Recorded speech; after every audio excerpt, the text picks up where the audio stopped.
ಈಗ ಹೇಗಿದ್ದೀರಪ್ಪ? ಏನು ಯೋಚನೆ ಮಾಡಬೇಡಿ, ಆದಷ್ಟು ಬೇಗ ಹುಷಾರಾಗಿ ನಮ್ಮೆಲ್ಲರ ಜೊತೆ ಮೊದಲಿನ ಥರ ಇರ್ತೀರಾ ಅಂತ ಡಾಕ್ಟರ್ ಹೇಳಿದ್ರು.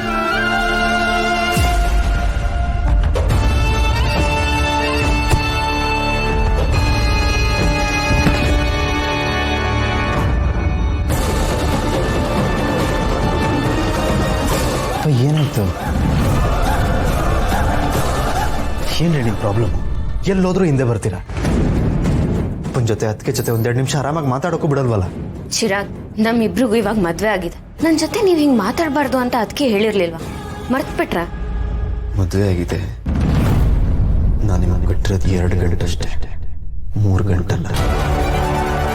ನೆನಪಿರಲಿ. ನಾನಿಲ್ಲಿ ಬಂದಿದ್ದು ಅವನಿಗೆ ಮಾತ್ರೆ ಕೊಡಕ್ಕೆ. ನೀವೇನು ಮಾತ್ರೆ ಕೊಡೋದು? ನಾನೇ ಕೊಡ್ತೀನಿ, ಕೊಡಿ. ನಮ್ಮ ತಂದೆ ಆರೈಕೆ ಮಾಡಕ್ಕೆ ನೀವು ಯಾರು? ಕೆಲಸನ ಮೊದಲು ದೀಪ ಅವ್ರು ಮಾಡ್ತಾಯಿದ್ರು, ಈಗ ನಾನು ಮಾಡ್ತಾಯಿದ್ದೀನಿ. ದೀಪ ಅವ್ರ ಸ್ಥಾನ ತುಂಬ ಕನಸು ಕಾಣಬೇಡಿ. ಅವ್ರ ಸ್ಥಾನ ಯಾರಿಂದಲೂ ತುಂಬಕ್ಕಾಗಲ್ಲ.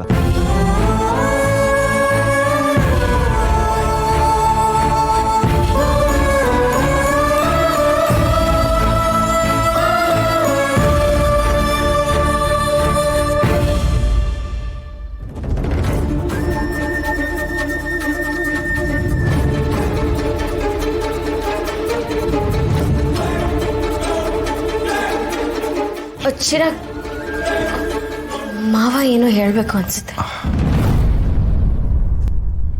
ಹೇಳಿಪ್ಪ.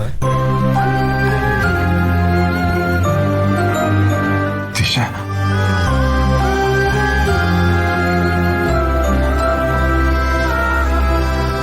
ಇದೊಂದು ವಿಷಯದಲ್ಲಿ ಬಲವಂತ ಮಾಡಬೇಡಿ. ಇದು ನನ್ನಿಂದ ಆಗ್ತಾರೋ ಕೆಲಸ. ಸಾರಿ ಮಾವ, ನೀವೇನೋ ಯೋಚನೆ ಮಾಡಬೇಡಿ.